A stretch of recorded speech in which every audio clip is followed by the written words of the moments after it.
አሰላሙ አለይኩም ወራህመቱላሂ ወበረካቱ። ሰላም ጤና ይስጥልኝ ሀገሬ ልጆች እንዴት ናችሁ? ሰላም ነው ወይ? ከኔ ጋር ሁሉም ሰላም ነው አልሐምዱሊላህ። እነዚህ ልጆች እንደዚህ ምን አያችኋቸው? ወይ ልጅነት እንደዚህ እንደው ልጅነቴን ሳልቦርቅ አድጌ ያበቃሁት ነው የሚነደኝ እናቴ። አዎ ተዝናኑ፣ ኧረ በእናታችሁ ተዝናኑ፣ ዘና በሉ። በቃ ሙሉ እንደዚህ እኮ ነው አሉ እንዴ። ጊዜያችሁን ተጠቀሙበት እናቴ ሆ ወይኔ መጠጥ ቤት ሄድ ያገኝቷት ዛሬ ደግሞ በፍራንክ ነው በመጠጥ ፕራንክ ነው የመጣችሁ ዛሬ አዙባታል። አልመህም እኔ ጋር ነው ትንጅሩ ሀባይብ ዛሬ ደግሞ ኦሮሞኛ ተምሬ መጥቻለሁ ማለት ነው። ላይክ ሰብስክራይብ አድርጉኝ ዳታ ሞልቼ እስከምመጣ ድረስ ማለት ነው። ዘቀዘቀታ እንደው እና ሀባይብ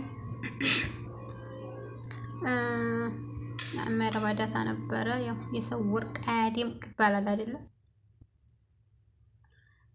ናይልኛ ነው ወርቅ ኔቱ ብዙ አይረባም ለዛ ነው ቪዲዮም አልሰራው እስከምመጣ ድረስ ሼር አድርጉኝ ማለት ነው። ሼር እያደረጋችሁ ሰብስክራይብም አድርጉኝ አይከፈልበትም መቼም። እና ያው እኔ እንደዚህ ግብት ስል ማንን አገኘሁ? እነዚህ ልጆች እንዴ እኔና ገባኝ በእነሱ አትፍቼ ወጣ ምን በወጣኝና ነው ደግሞ መላፋው ብዬ ይያቸው መጣሁ ማለት ነው። እንደው በር ላይ ግብት ስል ማለት ነው። በነገራችን ላይ እኔ ጓደኞች ቻናል ላይ ነው እኮ ያገኘሁት። ጉድ እኮ ነው እንዲያሰማይ ደግሞ እናቴ አንተ ዩቲዩብ ካምፓኒ እንዳይሰማይ። አዎ አሁን ጆሮን ይዟል። ካሁን በኋላ መክፈት ትችላለህ።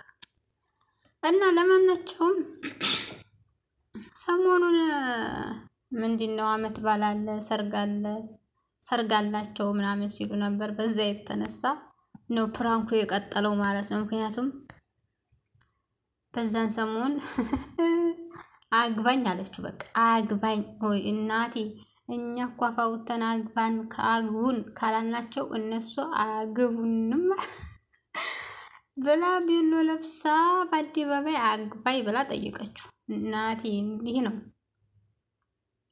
ከዛ በኋላ እሱን ፈራ አግባኝ እንዳይሆን አለኮ አይታችሁታል ሳ አሮይ አግባኝ እንዳይሆን አላለም። ወይኔ ወንድ ልጅ እንዲህ አድርጎ ትዳር ይፈራል? ያ ረብ ጌታዬ። አለ ነገሩ ያው ህልም ያለው ወንድ እኮ ትዳር ይፈራል ባይዘው። ህልሙን ደግሞ አንድ ስቴፕ ሄዷል ማለት ይቻላል። ማሻአላህ ላይ ጨመረለት ባይዘው። እና ባለፈው እንደዚሁ ያው እንግዲህ ታውቃላችሁ ኢትዮጵያ ውስጥ ሰርግ ሲሰረግ ማለት ነው። እንግዲህ የነሱን አላቅም ከተማ ናቸው ገጠር ናቸው ማቆ ነገር የለኝም በነገራችን ላይ ማለት ነው። ሰርግ ሲከድ ያው ዘመርቱ ቃለ የሆነ ያው እኛ ሀገር ደግሞ ኢትዮጵያ ውስጥ ታውቃላችሁ መደበላለቅ ነው። ተውቃለ ዘመድ አዝማድ ምናምን ይመጣል። ከዛ እንደገና ደግሞ የኛ የሀበሻ በመጎራረስ ያምናል አብሮ በመብላት ያምናል። ማሻአላህ እኮ ነው ለየት ያለን። አሁን ላይ ግን ሳይቀር አይቀርም ማለት ያው በሰሃን ነው የሚበላው መሰለኝ አይደል ጋይስ? እስቲ አሁን ላይ ያለ ሰርግ በገጠር እንደየአካባቢው ማለት ነው አብሮ ሲበላ ደግሞ እንዴት መጎራረስ ምናምን ነገር በነገራችን ላይ ማለት ነው። እኔስ እንደው ኢትዮጵያዊ ያላደለሁ ይመስል ጉርሻ ጉርሻ የሚያስጠላኝ ነገር የለም። ኧረ እናቴ ደግሞ የኢትዮጵያ ሰው እኮ ሆይ ጉድ ዜግነትሽ ምንድነው ያለኝ እንደሆነ እናቴ ሆ እኔ ጉርሻ አልወድም ባይዘው ወይ እና አልመህም ቆም ነገሩ እሱ ሳይሆን ለምን አጎረሰሽ ብሎ ቢያችን እኔ ብቻ ነኝ ማጎርስሽ በቃ አለ አይደለ? እኔ ብቻ ነኝ ማጎርስሽ ሌላ ሰው አጎርስሽ በቃ ቅናት በጣት ሶት በዛ ተቀይሞ ጥሏት ሄደ ማለት ነው። ተትናንት ወዲያ መሰለኝ ይሄ ነገር ተትናንት ወዲያ ማለት ትናንት ነው። እና እሷ ደግሞ ቤተሰቦች እና ደግሞ ያው እሷ ደግሞ እንግዲህ እንዲያገሩ ባህል እንዲያገሩ ሁኔታ እንዲያባታተሩ ወይም ደግሞ እንዲባህሉ ወንድሞቹን ይዛ አስታርቁኝ ምን ተፈጥሮ ነው ጉርሻ ያለ ነው ባህላችን አይደለ ወይ ብላ ለቤተሰቦቹ ተናገረች ማለት ነው። ዋው ሪስፔክት ነው የምር ማሻአላህ። እና ሊያስታርቁ እንደዛ ሲሉ ፕራንክ ነው ብሏቸው ቁጭ አላለም። ጨርሶ ሶስቶችንም ፕራንክ አደረጋቸው። ወይኔ እንዴት እንደሚሳካላችሁ ይሄ ፕራንክ የሚባለው ነገር እኔ በመሃል ነው ሳቂ የሚመጣው የሚያስቅ ከሆነ ማለት ነው። አለበለዚያ ደግሞ ያሳዝኑኛል። የምር በጣም ነው የሚያሳዝኑኝ። በኋላ እኮ ያኔ አዘኑበት ማለት ነውና ለማናቸውም ያንን ለመበቀል ዛሬ ደግሞ መጠጥ ቤት ተገኝታለች ማለት ነው። መጠጥ ቤቶችን ሰዎች እንዴት እንደሰበከቻቸው ባላቅም መጠጥ ቤት ሄዲያ አዘገጃጅታ የሰከረች መስላ ደግሞ ትችልበታለች። ለነገሩ ስራቸው ምንድነውና እና የጠጣ ይመስላ ምናምን ነገር መጨረሻ ላይ ነው ያየሁት። በነገራችን ላይ ሰክራ መጣች፣ ሰክራ ጠበቀችው። ከዛ በኋላ ያው መቼም ደግነቱ ፕራንክ ነው።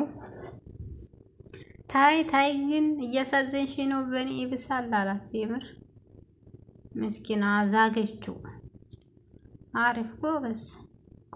እኔ የምለው እናንተዬ ጉራጌ ማነው ጭፈራቸውም ስራ የሚችሉበት አልመሰለኝ። እኔስ በቃ ጆሮ የላቸውም ለስራ። የምር በጣም ጎበዞች ናቸው ሀቂቃ ማለት ነው። ጉራጌ ለስራ ብሎ እኮ የዘፈነው ዘፈን አለ ቴዲ አፍሮ ማለት ነው። የምር በጣም ጎበዝ ናቸው። ሰሞኑን ደግሞ ምንድነው ነገሩ አልገባኝም። ነይ ሎምዬ የሚባለው ዘፈን እንደ አዲስ ሀገር ሽቶባችኋል። ምን ሆናችሁ ነው? እና ሀባይብ በሚቀጥለው ቪዲዮ ደግሞ ሁለት ጥንዶች ይዤላችሁ እመጣለሁኝ። እስከዛ ድረስ ሰብስክራይብ እያደረጋችሁ ጠብቁኝ። ዳታ ገዝቼ እስክመለስ ድረስ ማለት ነው። በዚሁ አጋጣሚ ባላችሁበት የዓለም ዳርቻ በሙሉ ሰላማችሁ ብዝት ይበል። ሀባይብ የመዳም ቅመሞች የኔ ቢጤዎች ማለት ነው። በሚቀጥለው ግን በነገራችን ላይ ያበደ ቪዲዮ ነው ይዤላችሁ መጣው። ነገ ማን ነው? ነገ ሙሳ አይደል? ነገ ያበደ ቪዲዮ አለኝ። የምሬን ነው። ለምን የሰከረ አይሆንም የሚል አይጠፋም። አንዲ ናቸው ሀባይ። የምር በጣም ምርጥ ቪዲዮ ይዤላችሁ መጣለሁ ማለት ጠፍተው የከረሙ ጥንዶች እነማን ናቸው? በዚሁ አጋጣሚ እነማን ናቸው? ኮሜንት ላይ አስቀምጡልኝ። ከዛ ይዤችሁ መጣለሁ ማለት ነው። በነገራችን ላይ ያኔ ባለፈው ኡምራ መተው ነበረ። አንዳንዶች ኡስታዞች ደግሞ ያው ታውቃላችሁ ሁሉም ሰው መቼም ወደ ሚዲያ የሚመጣው ያው ፍራንክ ፈልጎ እይታ ፈልጎ ምናምን ነው ታውቃላችሁና ታጥቦ ጭቃ እንዳትሆኑ ተመሳሳይ ነገር ታረጋችሁ ኪሳራ ነው ምናምን ብለው መክረዋቸው ነበር። ግን እንግዲህ የራሳቸው አማራጭ ነው ታውቃላችሁ። ሰው የራሱን ታይብ ነው የሚከተለው። ምን ማድረግ አይቻልም። ስለዚህ ያው ሰው ራሱ ይመልሰው እና በጣም ከባድ ነው ወላሂ። ይዛንም ምክር ማዳመጥ ያው ከስራ እንትን ማለት ነው። ጆሮ ዲያባልበስ ብለዋል ማለት ነው። እነሱም ስራቸውን ቀጥለዋል፣ ግን ወደ ሚዲያ አልመጡም። ነገ ግን ቁጭ አረግላችኋለሁ እነማን እንደሆኑ ነገ ነግራችኋለሁ ማለት ነው። እነማን እንደሆኑ ኮሜንት ላይ ጻፉ። እኔ አውቃቸዋለሁ ብሎ ኮሜንት ላይ አስቀምጡልኝ። ግን ነገ ይመጣሉ በእርግጠኝነት ነው የምነግራችሁ ማለት ነው። እና ያው መቼስ ሰው እጁን አጣጥፎ አይቀመጥ ጋይስ። ስራ መስራት ነው። በዚህ ስራ ታልሰራ ማንም ሰው የራሱም ሰው ቢሆን አያስጠጋም አይደለ? የራሳችን ሰው ቢሆን። ስለዚህ ስራ መስራት ግድ ነው። ሰው በሚያውቀው ነው የሚሰራው፣ በሚችልበት ነው የሚሰራው። ስለዚህ እኔ እንጃ እኔ መቼም ስራ ተው አልልም። እንደገና ስራ መስራት ደግሞ ኃጢአት ወይም ደግሞ ሐራም አይደለም አይመስለኝም። እንደገና ደግሞ ሰው የሚሰራው በሚችለው በሚያውቀው ታይብ እኔ እንደራሴ ማለት ነው እንደራሴ ያኔ በሚችልበት በሙያው በሚችልበት ሙያ በሚያውቅበት ሙያ። አሁን ሰው እርሻ የሚያውቅ ከሆነ እርሻ ያርሳል አድቦ እና ደግሞ ልሞክር ካለ የሚሞክረው ስራ መሞከር በነገራችን ላይ ጀግንነት ነው፣ ብልህነት ነው። ከቻለ ይችላል፣ ካልቻለ ይቀራል። ችግር የለውም። ስራ መሞከር እኮ የስራ መስክ መሞከር ሁለገብ መሆን፣ በተለይ ስራ መድፈር በጣም ትልቅ ነገር ነው ማለት ነው። ስለዚህ ያው አንዳንድ ሰዎች ብቻ ያው እንዴት ይኮናል እኮ አንዴ አንድ የምለው ነገር እንዴት ይኮናል? ቆይ ሰው እጁን አጣጥፎ ቁጭ በለ ያኔ በዚህ ሰዓት በዚህ ዘመን ስራ የግድ ተፈላስፎ ከየትም ማንጣት የሚገባበት ወቅት። ለማናቸውም ሰብስክራይብ